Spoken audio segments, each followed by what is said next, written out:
दोस्तों आज हम फंडामेंटल ऑफ पार्टनरशिप फर्म यानी आज हम क्लास 12th की अकाउंट्स का जो है 3 वॉल्यूम है, आपके पास 3 बुक है। कोई स्टेट में 2 बुक होगा तो मैं 2 हो 3 हो बुक से फ़र्क नहीं पड़ता है। क्यों? क्योंकि जो कुछ भी मैं आपको कराऊंगा यहाँ पे जो मेरे लेक्चर आने वाले हैं क्लास 11th या 12th से रिलेटेड, उन सब का डिटेल मैं अपने इसी लेक्चर में दूंगा। जो मैं कराऊंगा या तो बोर्ड पे कराऊंगा या फिर जो क्वेश्चन होंगे उसका पीडीएफ के फॉर्म में मैं या तो डिस्क्रिप्शन में लिंक दे दूंगा या फिर मेरा आप टेलीग्राम चैनल पार्थ शिक्षा ज्वाइन कर लीजिएगा, वहां से आप फ्री में डाउनलोड कर सकते हैं। आपको किसी भी तरह का कोई प्रॉब्लम नहीं होगा और आपको कोई भी राइटर की बुक भी खरीदने की ज़रूरत नहीं है। आप अलग से चाहे अपनी इच्छा से तो खरीद सकते हैं, अदरवाइज मैं आपके एग्जाम के पॉइंट ऑफ व्यू से जितना कुछ भी हो सकता है वो सब कुछ अपने ही लेक्चर में कराऊंगा। अभी तक के मैंने जो पिछले 13 सालों में जो मैंने ऑफलाइन क्लासेस मैंने दिए हैं, उन 13 साल में जो कुछ भी मैंने ऑफलाइन स्टूडेंट को मैंने कराए हैं वो सब कुछ जितना उनको कराया उससे मैं ज़्यादा कराऊंगा, कम नहीं कराऊंगा। साथ में सबका नोट्स दूंगा। आपको कोई भी किताब खरीदने की ज़रूरत नहीं है। आपको सारे लेक्चर एक एक करके अटेंड करना है और जो मेरा क्वेश्चन मैं यहाँ पे कराऊंगा उसी की प्रैक्टिस करनी है। अगर आप लोगों को ये अच्छा लगता है, आप लोगों का कमेंट आता है, तो मैं आपको सैम्पल पेपर के लिए जो प्रैक्टिस के लिए जो सैम्पल पेपर होते हैं वो सब चीज़ का भी मैं इंतजाम करूंगा। और अगर आप लोग हमसे जुड़ते हैं, अगर आपको ये अच्छा लगता है, पसंद आता है, जो भी मैं आज से शुरू करा रहा हूँ क्लास 12 का, कुछ दिन बाद मैं क्लास 11 का भी क्लास शुरू कराऊंगा अकाउंट्स का, और इकोनॉमिक्स का हो सकता है तो नेक्स्ट मंथ से संडे क्लास लेंगे। तो डेली क्लास तो हो जाएगा क्योंकि 3 दिन अकाउंट्स का क्लास लूँगा 11th का और 3 दिन मैं 12th का लूँगा, और संडे होगा तो मैं इकोनॉमिक्स के लिए रखूँगा। ठीक है, तो आप लोग अगर हमसे जुड़ते हैं, आप लोगों को अगर मेरा ये वीडियो पसंद आता है सारे लेक्चर, तो मैं आप लोगों के लिए टेस्ट सीरीज भी लेके आऊँगा, जिसमें टेस्ट लिया करेंगे हम हर संडे को कि आपका या टेस्ट के लिए मैं PDF फॉर्म में दे दिया करूँगा और आप खुद ही प्रैक्टिस किया करें। ठीक है, तो आज हम शुरू करते हैं क्लास 12 का फंडामेंटल ऑफ पार्टनरशिप फर्म। ठीक है ना, तो फंडामेंटल ऑफ पार्टनरशिप फर्म को शुरू करने से पहले हमें ये समझना होगा कि बिजनेस कितने तरह का होता है। नॉर्मली जो होता है बिजनेस आपका वो होता है 3 तरह का बिजनेस। तो 3 तरह का कौन सा? एक अकेला इंसान बिजनेस शुरू करता है तो वो कहलाता है सोल प्रोप्राइटरशिप। एक अकेला इंसान, कोई भी पैसा आपके जेब में है और आपने बिजनेस स्टार्ट कर दिया, सोल प्रोप्राइटरशिप, किसी से पूछने की जरूरत नहीं, कोई रजिस्ट्रेशन की जरूरत नहीं है। आपके पास उतना कैपिटल नहीं है, आपके पास पैसा नहीं है, थोड़ा 2-4 लोगों मिलके अगर बिजनेस करना चाहते हैं तो उसके लिए आया पार्टनरशिप। क्या आया दूसरे नंबर पे? पार्टनरशिप। कहते हैं कि जब कोई चीज़ आता है तो उसमें कुछ कमी होता है तो दूसरा आता है। यहाँ पे अब सोलो प्रोप्राइटरशिप में क्या कमी होगी? क्योंकि अकेला है, उसके पास उतना नॉलेज नहीं है या फिर उसके पास उतना सफिशिएंट मनी नहीं है, कैपिटल नहीं है, तो फिर वो 2 या 2 से ज़्यादा लोग मिलके बिजनेस स्टार्ट करते हैं, पार्टनरशिप। और तीसरा आया कंपनी। क्या आया? कंपनी। मैं कंपनी के बारे में कुछ भी डिटेल, नॉर्मली बिजनेस इन्हीं 3 तरह के होते हैं। कंपनी के कई टाइप होते हैं, कंपनी के 3 तरह के कंपनी होते हैं। वो जब कंपनी भी आपका 12th में सिलेबस में है क्लास 12 के लिए, तो मैं जब कंपनी बताऊंगा तो वहाँ पे पूरा कंपनी का डिटेल बताऊंगा। अभी फिलहाल हम यहीं तक रहते हैं। ये आपने क्लास 11th के अकाउंट्स में आपने पढ़ लिया है सोल प्रोप्राइटरशिप। अब ये जो बिजनेस, अब पार्टनरशिप रह गया 2 या 2 से ज़्यादा लोग, हमें इसी की चर्चा करनी है आज। और पूरा 12th हमारा 2 पार्ट में बटा हुआ, पार्टनरशिप और कंपनी। ठीक है, ये दोनों आपको 12th क्लास में ही पढ़ना है और ये 2022-23 के लिए पूरा मैं लेके ये वीडियो बना रहा हूँ इनके सिलेबस के हिसाब से। ठीक है, तो पार्टनरशिप क्या है? पार्टनरशिप को समझते हैं। जब भी 2 या 2 से ज़्यादा लोग मिलकर प्रॉफिट अर्न करने के पर्पज से जब कोई बिजनेस स्टार्ट करते हैं तो वो पार्टनरशिप कहलाता है, पार्टनरशिप फर्म कहलाता है। क्या होता है पार्टनरशिप का मीनिंग? सर ये आपने मतलब जो मैंने बोला यही मतलब है। अब इस मतलब को सर एग्जाम में अगर लिखना हो तो कैसे लिखेंगे? अगर हमसे कोई पूछे तो कैसे? वो मैंने ओरली बता दिया, आप बता सकते हैं ऐसे कि 2 या 2 से ज़्यादा लोग मिलकर अगर प्रॉफिट अर्न करने के पर्पज से कोई बिजनेस स्टार्ट करते हैं तो वो पार्टनरशिप या पार्टनरशिप फॉर्म कहलाता है। ठीक है सर, पार्टनरशिप।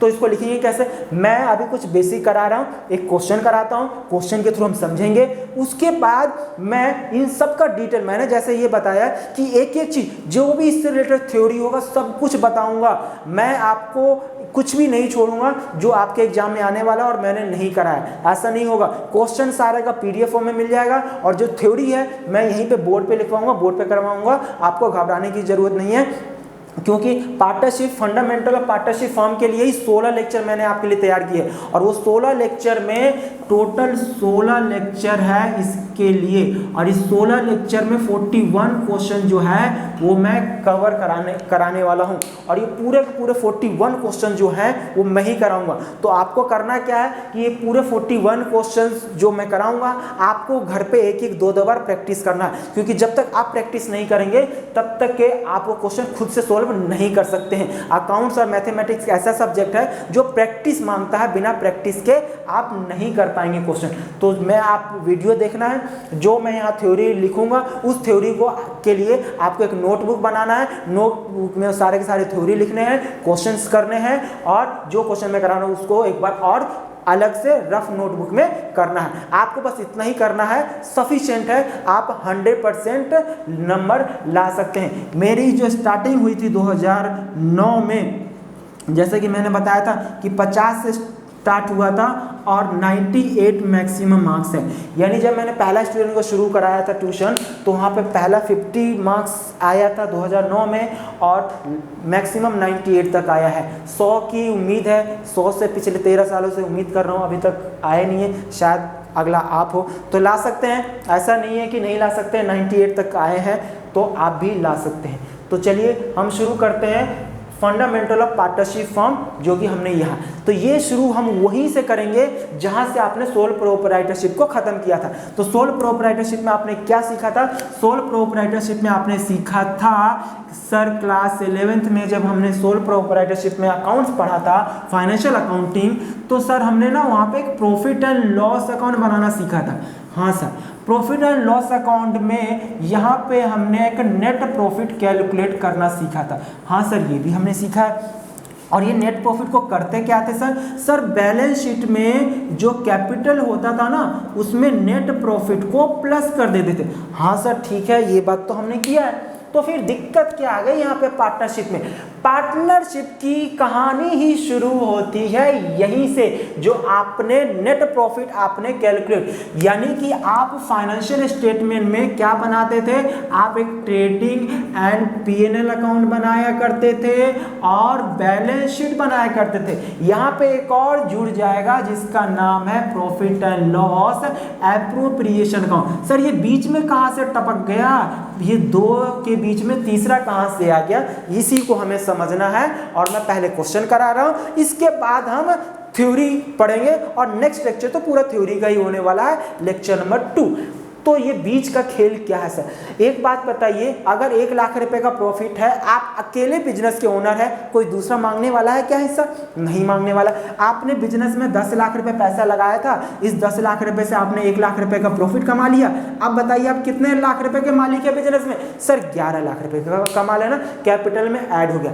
अब सपोज दैट कि अब ये 1 लाख रुपए जो है पार्टनरशिप में आपने बिजनेस किए, और ये पार्टनरशिप में 2 तरह का पार्टनरशिप होता है, एक तो नॉर्मल होता है पार्टनरशिप फर्म और एक होता है एलएलपी। क्या होता है? एलएलपी। तो मैं इसका मतलब ये अभी यही बता देता हूँ, और अभी इसके बाद जो मैं थ्योरी बताऊंगा दोनों में, तो दोनों में अंतर क्या है वो वहाँ पे बताऊंगा। पार्टनरशिप में क्या होता है कि जब 2 या 2 से ज़्यादा लोग मिलकर पार्टनरशिप बिजनेस स्टार्ट करते हैं तो इसमें एक खामी है, सबसे बड़ी प्रॉब्लम है कि सेपरेट लीगल एंटिटी नहीं है। मतलब ये कि फर्म और ओनर को एक ही माना जाता है, और अगर फर्म लॉस में चली गई तो लॉस को, जो फर्म को एसेट्स जितनी भी है प्रॉपर्टी बेच के अगर वो पेमेंट नहीं कर पाता है पार्टनर फर्म, तो पार्टनर का जो पर्सनल एसेट्स है उसको बेच के वो पेमेंट करना पड़ेगा। यानी पार्टनर का पर्सनल फिर कुछ रह ही नहीं जाता, सब कुछ पर्सनल जो है वो बेचना पड़ सकता है फर्म की लायबिलिटी पे करने के लिए। इसीलिए जन्म हुआ एलएलपी का। अभी हम कुछ क्वेश्चन करने के बाद जो है हम इसका मतलब समझेंगे। फिलहाल तो ठीक है, हम कहाँ पर थे? यहाँ पे थे। तो कैपिटल इतना 1 लाख रुपये प्रॉफिट सीधा सीधा एक ओनर है बिजनेस का, उसी को हमने दे दिया। पर अगर यहाँ पे 2 या 2 से ज़्यादा लोग हैं तो अब ये 1 लाख रुपये के लिए लड़ाई होगा कि भाई 1 लाख रुपये में मेरा हिस्सा इतना, मेरा हिस्सा इतना, इतना हिस्सा, यानी कि प्रॉफिट को बांटने की जरूरत है। और प्रॉफिट को बांटने के वो इंग्लिश में कहते हैं डिस्ट्रीब्यूशन, और डिस्ट्रीब्यूशन का ही दूसरा नाम है एप्रोप्रिएशन। क्या नाम है?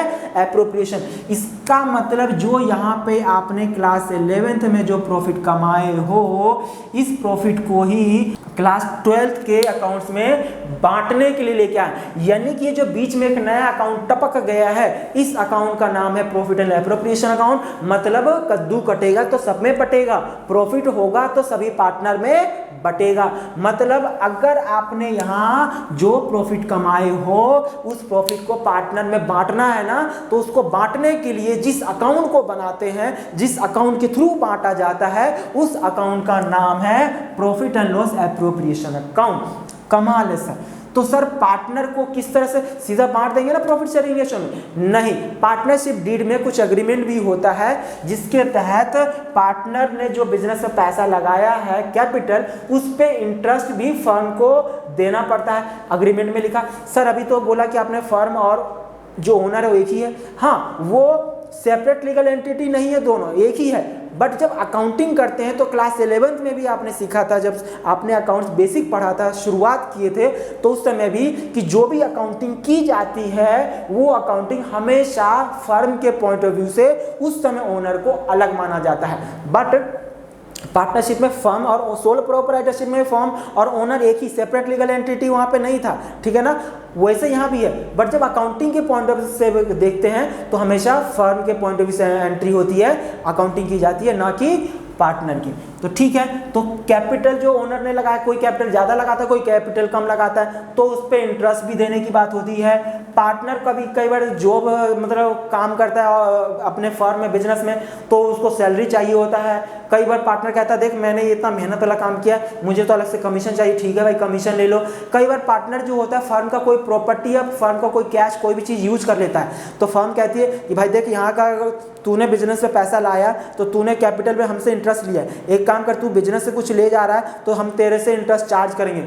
अगर बिजनेस का कोई चीज़ पर्सनल पर्पस के लिए आता है तो उसे ड्राइंग कहते हैं, तो ड्राइंग्स पे फर्म इंटरेस्ट चार्ज करेगी, तो फर्म के लिए इनकम है ना, तो क्रेडिट साइड आएगा ना, तो इंटरेस्ट ऑन ड्राइंग्स, ठीक है ना? तो यानी क्रेडिट साइड। इससे क्या होगा, यानी जिससे हमारा प्रॉफिट प्लस होगा उसको क्रेडिट साइड लिखते हैं, और जिससे प्रॉफिट मेरा कम होगा उसको डेबिट साइड। तो देखो हमने जो प्रॉफिट कमाया है वो तो यहाँ पे आ जाएगा, और अगर पार्टनर ने ड्राइंग्स लिया था, मतलब ड्राइंग्स किया था, फर्म का कोई चीज़ यूज किया था, तो उससे हम ड्राइंग्स करेंगे, मतलब इंटरेस्ट चार्ज करेंगे, तो भी इनकम है। ये सारा पैसा आ जाएगा। इसमें से हमें क्या, पार्टनर को सिर्फ 3 ही चीज़ दिया जा सकता है, interest on capital, partner salary, commission.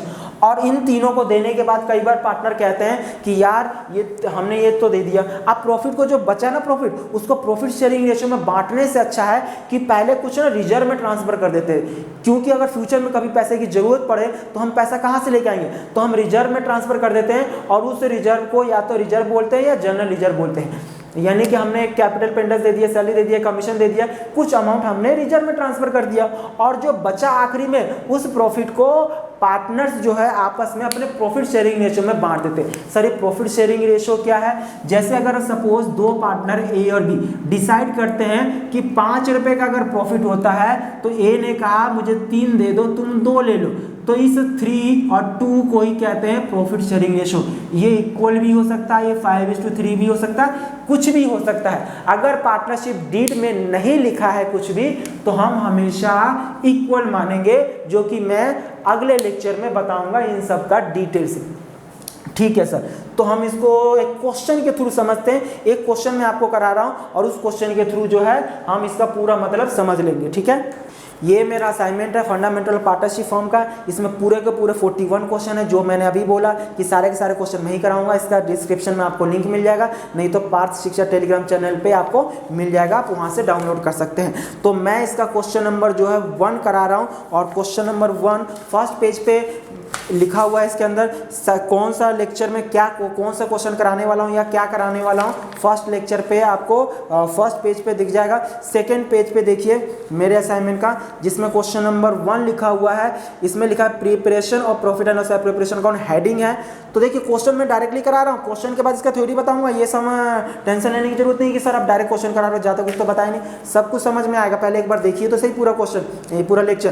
तो देखिए question number 1, Amit and Vijay started a partnership business on 1st April 2021. Their capital contribution were rupees 2 lakh and 1,50,000 respectively. The partnership deed provided as follow. यानी अजय और विजय दो partner हैं जिन्होंने 1 अप्रैल 2021 को उन्होंने business start किए हैं और 2,01,50,000 रुपये कैपिटल उन्होंने कंट्रीब्यूट किया।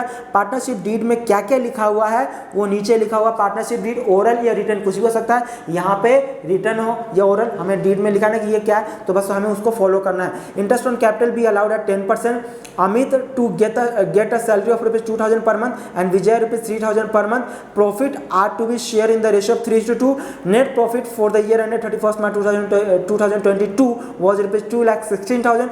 Interest on drawings amounted to rupees 2,200 and for Amit and 2,500 for Vijay. यानी पूरा क्वेश्चन दे दिया, कमाल। तो मेन खेल हमें कहाँ से देखना है कि नेट प्रॉफिट जो है 31 मार्च 2022 यानी 31 मार्च 2022 को प्रॉफिट कितना दे रखा है, 2,16,000, यानी कि ये वाला, कौन सा वाला, ये। यानी हमने प्रॉफिट एंड लॉस अकाउंट बना लिया। प्रॉफिट एंड लॉस में कितना प्रॉफिट बता दिया, 2,16,000। अब 2,16,000 पे जो प्रॉफिट है किस में बटेगा, पार्टनर में बटेगा। ठीक है, तो उसको कहाँ पे ले आता है, profit and loss appropriation account में। आपको मालूम है ना कि जिस अकाउंट से आता है उसका नाम लिखते हैं by profit and loss account. तो प्रॉफिट एंड लॉस अकाउंट यहाँ पे आ गया आपका। हाँ, अगर कई बार ये होता है कि इंटरेस्ट ऑन पार्टनर्स लोन अगर होता है या मैनेजर कमीशन से पहले वाला प्रॉफिट होता है तो हम यहाँ पे माइनस करके लिखेंगे। सर ये सब क्या होता है मैनेज, ये सब हमें आगे वाले लेक्चर में सीखना। अभी बस ये समझिए कि नेट प्रॉफिट जो आया है यहाँ आ गया। ठीक है, इंटरेस्ट ऑन ड्रॉइंग्स जो इस क्वेश्चन में बोला है यानी कि फर्म के लिए इनकम है, तो दो पार्टनर है यहाँ पे, अमित है और दूसरा है विजय। अमित का डायरेक्टली इस क्वेश्चन में इंटरेस्ट ऑन ड्रॉइंग्स दे रखा है सर 2,200 रुपये और दूसरे का दे रखा है 2,500 रुपये। इसका मतलब आ गया 4,700। सर ये हमेशा क्या है, direct interest on drawings calculate करके दे देगा ना जी ना। इसका पूरा खेल है, इसका पूरा एक लेक्चर है, लेक्चर नंबर 3 जो आने वाला है वो इंटरेस्ट ऑन ड्रॉइंग्स का ही पूरा खेल है। इस पे पूरा एक लेक्चर जाएगा, तो ये कहानी है, टेंशन, बट हम सीखेंगे। अभी बस कैलकुलेट करके दे रखा है, कोई दिक्कत की बात नहीं है। दूसरा क्या है, कैपिटल पे इंटरेस्ट कितना देना है, 10% देना है। तो इंटरेस्ट ऑन कैपिटल कितना है आपका, 2 है यहाँ पे, एक है आपका अमित है और दूसरा पार्टनर का नाम है विजय। तो अमित का कैपिटल देखिए कितना रुपए है, 2 लाख रुपए है और 2 लाख रुपए का कितना परसेंट कैलकुलेट करना है, 10%। और दूसरा पार्टनर 1,50,000 रुपए, उसका 10% कैलकुलेट करना है, तो यहाँ 20,000 रुपये आ जाएगा और इसका आपका आ जाएगा 15,000 रुपये। तो टोटल कितना आ जाएगा, ये 35,000 आ गया। कमाल है ना, 30। और सैलरीज में क्या बोला है, सैलरी देना है अमित को 2,000 पर मंथ, यानी कि अमित को देना है 2,000 रुपये पर मंथ। एक महीने का 2,000, तो एक साल में कितने महीने होते हैं, 12 महीने होते हैं, तो कितना रुपये आ जाएगा, 24,000। और दूसरा जो पार्टनर है विजय 3,000 पर मंथ है, यानी विजय का भी पर मंथ के हिसाब से 3,000 रुपये एक महीने का, तो 12 महीने का कितना, 36,000। कितना आ गया, 60,000। तो ये हमारा क्वेश्चन कंप्लीट हो गया है। इंटरेस्ट ऑन कैपिटल, सैलरी भी कंप्लीट हो गया है। कमाल है। अब सर कमीशन क्वेश्चन में अगर पार्टनरशिप डीड में होगा तो ही देंगे, नहीं होगा तो नहीं देंगे। रिजर्व के बारे में भी क्वेश्चन में नहीं बोला है, तो देख के स्माइल करना है। कमाल है ना। तो क्या करना है, टोटल जोड़ लीजिए, 2,20,700। इस 2,20,700 में से घटाइए ये 1,25,700 रुपया। मैंने क्रेडिट साइड का टोटल जोड़ दिया 2,20,700, उसमें से मैंने ये घटा दिया तो कितना आया, 1,25,700। अब ये 1,25,700 को हमें क्या करना है, बांटना है। कितने पार्टनर में बांटना है सर, 2 पार्टनर में। 1,25,700 को किस में बांटना है, अमित को देना है और विजय को देना है। सर किस रेशो में बांटना है, सर क्वेश्चन में रेशो दे रखा है 3:2। अभी स्टार्टिंग में मैंने बताया था ना क्या रेशो इसमें 3:2 में, यानी कि इस 1,25,700 में अमित के हिस्से में कितना है 3, कितने में से 5 में से 3, और इसके हिस्से का 1,25,700 2 आउट ऑफ 5 ऐसे करते हैं तो डिवाइडेड बाई 5 तो ये आ जाएगा आपका 75,420 और दूसरे पार्टनर का आ जाएगा आपका 50,280। कमाल है, ये आपका कंप्लीट हो गया। अब सवाल ये कि जो profit transfer to partners capital account या करंट अकाउंट, सर ये कैपिटल और करंट क्या है? ये कैपिटल करंट का भी पूरा एक स्पेशल लेक्चर आएगा, उसमें हम डिटेल से समझेंगे कि कब कैपिटल लिखना है कब करंट। अभी फिलहाल के लिए मैं बता देता हूं कि अगर क्वेश्चन में कैपिटल फिक्स्ड लिखा है या फिर करंट अकाउंट का बैलेंस है तो करंट लिखेंगे, कुछ ना लिखा हो तो हमेशा कैपिटल लिखेंगे। तो क्या लिखेंगे? पार्टनर्स। यहाँ पे पार्टनर्स का नाम है, 2 पार्टनर है, क्या क्या नाम है? अमित और विजय। कितना कितना है? इसका आया था आपका 75,420 और दूसरे का आया था 50,280। क्वेश्चन में कुछ नहीं लिखा ना, मैंने बताया ना कि क्या लिखेंगे? Capital account. तो कमाल है, ये आपका क्वेश्चन नंबर 1 था। तो क्वेश्चन नंबर 1 देखिए हमने बातों ही बातों में कंप्लीट कर लिया। इस तरह का क्वेश्चन आपके 2 से 3 नंबर का क्वेश्चन आपके एग्जाम में आ सकता है, सीधा सीधा एक क्वेश्चन पूछ सकता है। तो क्वेश्चन नंबर 3 में हमने सिर्फ प्रॉफिट को डिस्ट्रीब्यूट करना था पार्टनर में, हमने कर दिया। इसके बाद क्वेश्चन नंबर 2 है एक और, फटाफट हम कर लेते हैं। आप इसको पहले नोट कर लीजिए। चलिए आप अपने असाइनमेंट का क्वेश्चन नंबर 2 देखते हैं। क्वेश्चन नंबर 2 जो है ये एग्जाम में आपके आ भी चुका है, एक बार, कई बार आ चुका है ये। तो देखिए question number 2, A B C were partners in a firm having capitals of ₹60,000 and 80,000 respectively. Their current account balances were ₹10,000, A B का 5,000 एंड सी का 2,000। कमाल है, इसमें करंट अकाउंट का बैलेंस दे दिया ना, जैसे अभी मैंने बताया कि कैपिटल करंट अकाउंट कुछ था तो करंट अकाउंट का बैलेंस है, करंट अकाउंट का क्या करना है अभी देख के स्माइल करना है। आगे देखते हैं क्या लिखा है। सी का 2,000 रुपये जो डेबिट बैलेंस है। सर ये करंट अकाउंट का क्रेडिट डेबिट बैलेंस क्या होता है? ये बाद में सीखना, हमें इसको अभी देख के स्माइल करना है। ओके सर, इस क्वेश्चन में इसका करंट अकाउंट का कोई लेना देना नहीं है, ठीक है। According to the partnership deed, the partners were entitled to an interest on capital at the rate of 5% per annum. C, being the working partner, was also entitled to a salary of ₹6,000 per annum. The profit were to be divided as follows. Sir इस question में लिखा है कि according to partnership deed interest on capital 5% के हिसाब से देना है। ठीक है सर, कैपिटल पे इंटरेस्ट दे देते हैं। कितना कितना कैपिटल? ए है, बी है और सी है। ए का भी 60,000 रुपये है, बी का भी 60,000 रुपये है और सी का सर 80,000 रुपये है। कितना परसेंट देना है सर? 5% देना है। तो 5% कितना होगा? 60,000 का 5% 3,000, यहाँ भी 3,000 और ये 4,000। कैलकुलेट तो आप कर ही सकते हैं, कितना आ जाएगा? 10,000 रुपये। कमाल है, इंटरेस्ट ऑन कैपिटल हमने कैलकुलेट कर लिया। और she being the working partner was also entitled to salary of ₹6,000 per annum, यानी यहाँ पे सी को सैलरी यानी पार्टनर सैलरी है, इस पार्टनर्स की जगह यहाँ पे मैं क्या लिख दूंगा? C's salary. तो सी सैलरी कितना रुपये? 6,000 रुपये पर एनम है, 1 साल का 6,000 रुपये बस। इसके और नीचे जरा देखते हैं। The firm made a profit of ₹1,56,000 before charging any of the above items. Prepare profit and loss appropriation account and pass necessary journal entry for the appropriation of profit. ठीक है सर, तो यानी कि आपको प्रॉफिट एंड लॉस का balance दे रखा है, net profit यानी फर्म ने पूरे साल में कितना, यानी इस प्रॉफिट एंड लॉस अकाउंट से जो नेट प्रॉफिट कैलकुलेट करते हैं इसमें 1,56,000 रुपये है सर। ये 1,56,000 रुपये आपका यहाँ पे आ जाएगा और क्योंकि क्रेडिट साइड कुछ नहीं है तो इसी का टोटल जोड़ लीजिए 1,56,000 रुपये। इस 1,56,000 में से अगर मैं ये सारा घटा दूँ, कितना घटा देंगे? 16,000, तो कितना बचेगा? 1,40,000 बचेगा सर।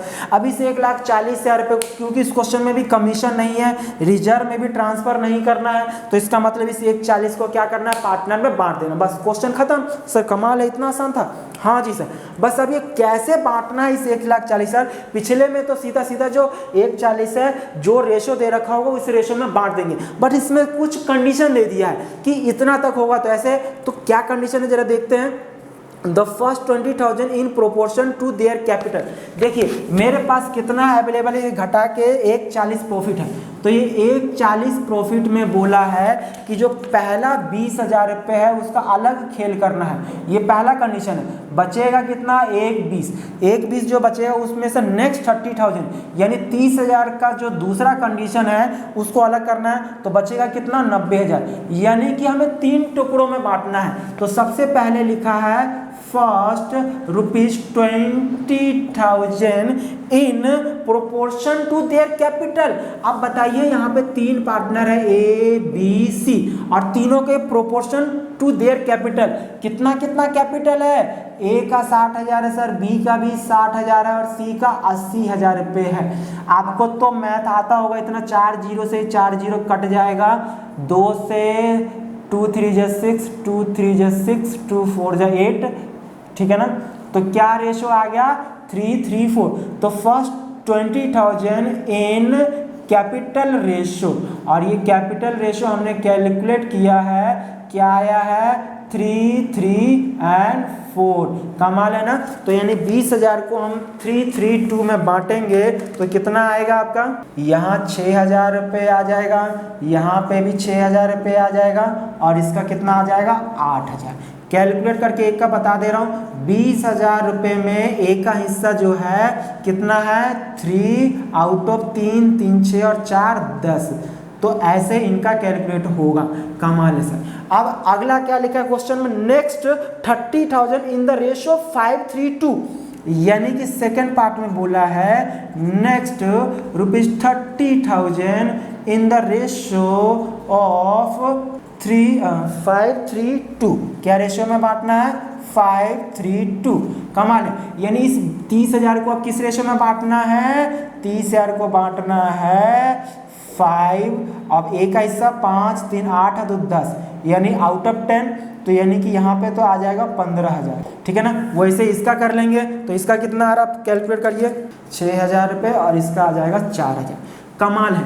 देखिए टोटल 1,40 था, 1,40 में से 20,000 को हमने कैपिटल के रेशियो में बांट दिया, 30,000 को 5:3:2 के रेशियो में बांट दिया। अब रिमेनिंग कितना बच गया, 90,000।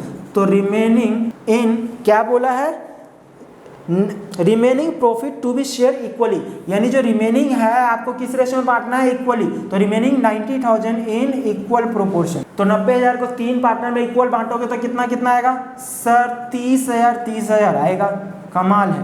तो ये हमने डायरेक्टली ना बांट के इनडायरेक्टली बांटा है, बांटा वैसे ही है। तो यानी टोटल शेयर आप जोड़ लीजिए, कितना आ जाएगा, ये 30 45 और 6 ये 51,000 आ जाएगा।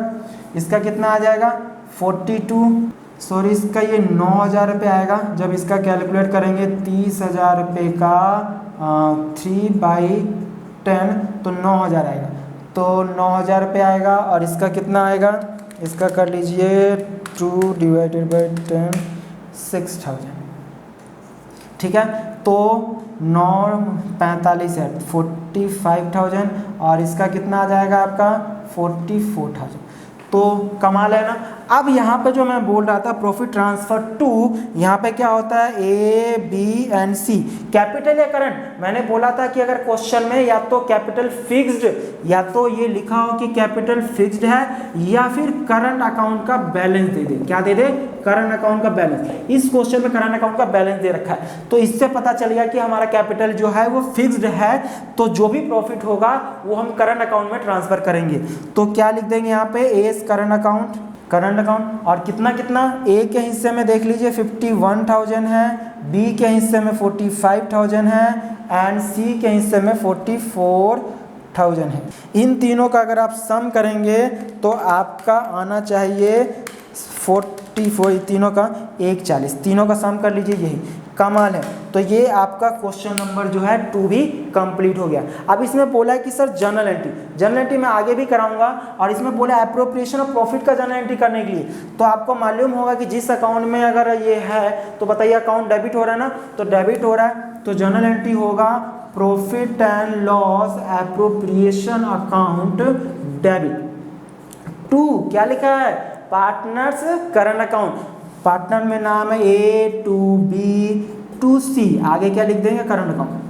तो ये आपका जनरल एंट्री मैंने यहीं से नकल मार के लिख दिया है, 140 टोटल और ये, तो ये जनरल एंट्री। हम इसका और डिटेल से हम आगे की क्लास में हम सीखेंगे, पूरा बेसिक से सीखेंगे कि ये जनरल एंट्री क्यों होता है, इसके हर लॉजिक हम सीखेंगे, ठीक है। तो आप इसको नोट कर लीजिए। और जैसा कि मैंने बताया कि पहले अभी बता रहा हूँ कि क्वेश्चन कैसे करते हैं। अब इसका मैं बेसिक जो पार्टनरशिप का मतलब क्या होता है, अभी मैंने बताया कि एलएलपी पार्टनरशिप में क्या अंतर होता है, हम वो दोनों का मतलब समझते हैं। आप इसको नोट कर लीजिए। दोस्तों हमने क्वेश्चन भी अभी स्टार्ट कर लिया है, आज ही 2 क्वेश्चन भी हमने सॉल्व कर लिया है। अब जरा बेसिक, यानी ये चीज़ मुझे पहले बताना था, बट मैंने पहले आपको जो कॉन्सेप्ट आपने क्लास 11th में सीखा, यानी कि जो बेसिक अकाउंट सीखा था, उसके भी यहाँ पे प्रॉफिट एंड लॉस अकाउंट बनाना सीखे थे, उसके भी यहाँ पे मैंने एप्रोप्रिएशन अकाउंट बनाना मैंने आपको बता दिया। अब जरा बेसिक समझते हैं कि ये पार्टनरशिप फर्म का मतलब जो मैंने ओरली मैंने जो आपको बोला था, वो एक्चुअल में रिटर्न में किस तरह से लिखा जाता है। अगर 1 नंबर का लिखने के लिए अगर कभी कहीं आ जाए, उसके फीचर्स कैरेक्टरिस्टिक्स क्या होते हैं। और पार्टनरशिप और मैंने एक लिमिटेड लायबिलिटी पार्टनरशिप जो मैंने बताया, दोनों में ओरली मैंने बता दिया था कि दोनों में क्या डिफरेंसेज है। हम उसको जरा 2 से 3 मिनट में इसको खत्म कर लेते हैं पढ़ के, कि अगर कई बार एग्जाम में गलती से पूछ ले, ऐसे पूछेगा नहीं कभी कि दोनों में दोनों में डिफरेंसेज है, बट हम फिर भी समझ लेते हैं फटाफट। तो जल्दी से देख लेते हैं पार्टनरशिप फॉर्म का सबसे पहले मतलब क्या होता है पार्टनरशिप का। तो partnership is the relationship between person who have agreed to share the profits of a business carried on by all or any of them acting for all। यही मैंने बताया था ना कि 2 या 2 से ज्यादा लोग मिलकर जब एक बिजनेस स्टार्ट करते हैं प्रॉफिट ऑन करने के पर्पज से, अब वो उसमें से कोई भी पार्टनर, सारे के सारे पार्टनर मिलके काम करे या कोई एक पार्टनर काम करे, सबके लिए करे, यही है पार्टनरशिप का मतलब। यानी इसके फीचर्स कैरेक्टरिस्टिक्स क्या है मैंने बताया, जैसे कि पार्टनरशिप के लिए कम से कम 2 लोगों का होना जरूरी है, तो मिनिमम 2 और मोर पर्सन। अग्रीमेंट, यानी पार्टनरशिप में जो है वो अग्रीमेंट चाहे वो ओरल हो सकता है चाहे वो रिटन हो सकता है, हमने सीख लिया है, ठीक है सर। पार्टनरशिप में अग्रीमेंट ओरल एंड रिटन, ये ओरल और रिटन अग्रीमेंट से पूरा डिटेल जो है नेक्स्ट लेक्चर जो आने वाला है, उस नेक्स्ट लेक्चर में इस अग्रीमेंट में जो रिटन में क्या क्या लिखा जा सकता है वो सारा डिटेल नेक्स्ट लेक्चर में आने वाला है। तो आप अगला लेक्चर देखेंगे अग्रीमेंट से रिलेटेड क्या क्या लिखा जा सकता है अग्रीमेंट में। प्रॉफिट शेयरिंग रेशो क्या होगा, ये इसके कैरेक्टरिस्टिक्स है पार्टनरशिप में, चाहे इक्वल या जो भी हो। नो सेपरेट लीगल एंटिटी, यानी इसका जो सबसे बड़ा ड्रॉबैक जो है इस पार्टनरशिप का वो यही है, नो सेपरेट लीगल एंटिटी। और जिसकी वजह से क्या होता है कि अगर पार्टनरशिप फर्म जो है वो लॉस में चली गई है, तो इसका मतलब पार्टनर का जो पर्सनल जो है वो किडनी तक बेचना पड़ सकता है, यानी उसका पर्सनल प्रॉपर्टी एसेट्स को बेच के फर्म की लायबिलिटी को पेमेंट करना पड़ता था। इसीलिए ये किसकी वजह से, क्योंकि नो सेपरेट लीगल एंटिटी, यानी फर्म और पार्टनर को एक ही माना जाता है। हाँ, अकाउंटिंग के पर्पस से जो अकाउंटिंग की जाती है बुक्स ऑफ फर्म में, वो फर्म के बिहाफ पे किया जाता है, पार्टनर के बिहाफ पे नहीं। पर जब पार्टनरशिप फर्म और ओनर की बात की जाती है तो दोनों को अलग अलग नहीं माना जाता, दोनों को एक ही माना जाता है। इसीलिए फर्म में जो घर से लेके आया था, यानी पर्सन ने, ओनर ने, पार्टनर्स ने, वो तो है, और फर्म अगर लॉस में चली जाती है तो फर्म की जितनी प्रॉपर्टी हो बेच के तो चुकाना ही पड़ेगा।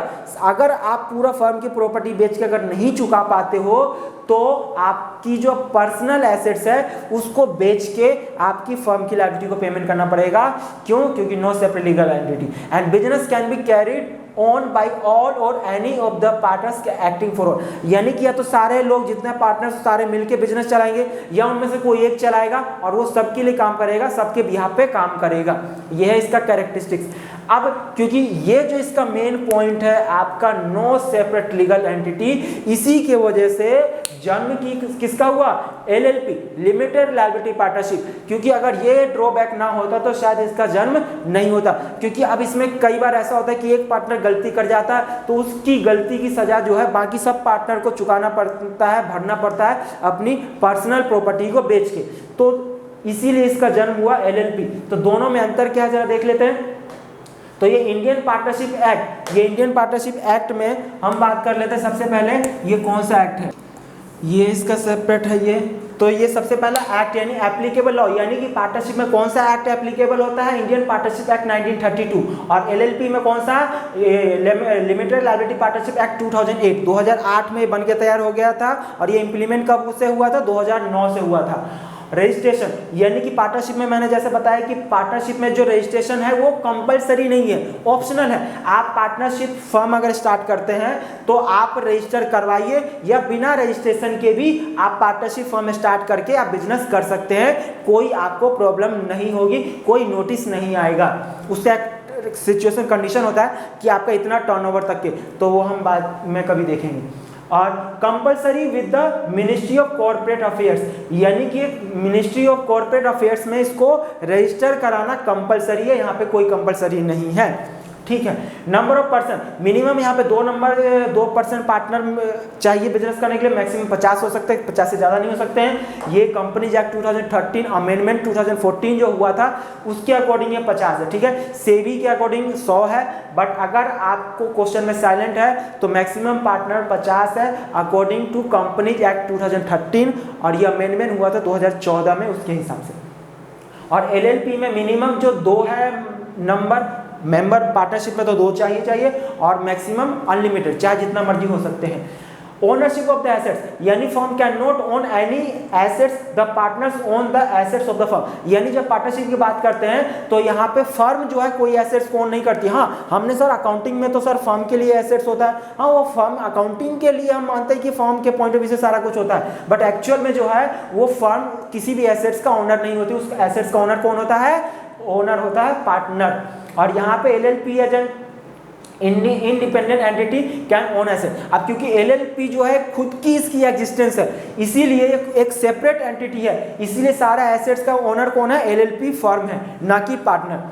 सेपरेट लीगल, यहाँ पे सेपरेट लीगल एंटिटी नहीं है, नो सेपरेट लीगल एंटिटी, और it is a separate legal entity, ठीक है ना। यानी कि सेपरेट लीगल एंटिटी का क्या मतलब कि फर्म अलग, ओनर अलग। अगर कई बार कभी लॉस हो जाए किसी केस में तो लॉस, यही मैंने यहाँ पे बताया था ना आपको, तो यानी कि अगर फर्म लॉस में कभी चली जाती है तो क्या होगा कि पार्टनर को अपना पर्सनल एसेट्स भी बेचना पड़ेगा अगर वो पार्टनरशिप में बिजनेस किया है तो, और पर्सनल प्रॉपर्टी बेच के यहाँ पेमेंट करना पड़ेगा। बट अगर वो एलएलपी में है तो सिर्फ पार्टनर जो है उतने के लिए ही रिस्पॉन्सिबल है जितना कि उसने अपने बिजनेस में कैपिटल कंट्रीब्यूट किया, यानी कि जितना मनी कंट्रीब्यूट किया है उतने के लिए, उससे ज़्यादा नहीं। उसका पर्सनल एसेट्स पे कोई हाथ नहीं लगा सकता।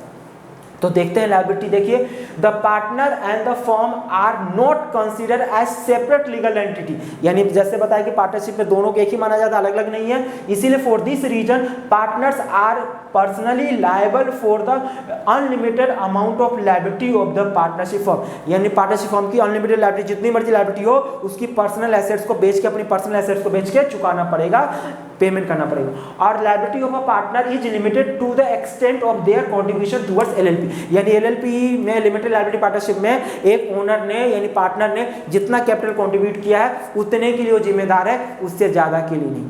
तो कमाल है। तो दोस्तों आज हमने बेसिक फंडामेंटल पार्टनरशिप फर्म का स्टार्ट किया है।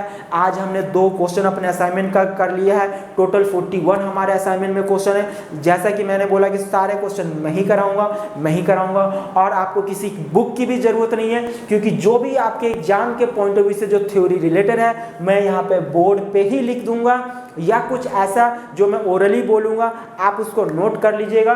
तो इससे ज़्यादा आपको कोई चीज़ की ज़रूरत नहीं है। मैं बस ये कह सकता हूँ कि बस आप मेरे लेक्चर को अटेंड करिए, जो भी अगर क्वेश्चन होगा उसका पीडीएफ का डिस्क्रिप्शन में लिंक दे दूंगा, या फिर मेरे टेलीग्राम पार्थ शिक्षा चैनल पे आपको वहाँ से आप डाउनलोड कर सकते हैं। तो मतलब ये कि आपको किसी भी बुक को खरीदने की ज़रूरत नहीं है, कहीं और ट्यूशन पढ़ने की ज़रूरत नहीं है कि सर ऑफलाइन। अगर इसमें कोई डाउट रह जाता है तो आप कॉमेंट करके पूछ सकते हैं, मैं उसका रिप्लाई ज़रूर करूँगा। अगर ज़्यादा बच्चों का एक कॉमन सा डाउट होता है, ये सबका अगर डाउट का होगा तो मैं एक अलग से वीडियो भी उसका अपलोड कर दूंगा कि जितने भी डाउट सेशन का है। तो ये हमारा कंप्लीट हो गया आज थ्योरी। आगे के अभी 15 और लेक्चर आने वाले हैं, तो बाकी हम करते हैं। और दोस्तों अगर ये आपको समझ में आ रहा है तो अपने दोस्तों में ज़रूर शेयर करिएगा, क्योंकि हर उन ज़रूरतमंदों तक आपको इस वीडियो को पहुंचाना है जिसको इसकी ज़रूरत है। तो मिलते हैं फिर से एक नए वीडियो में, थैंक यू सो मच।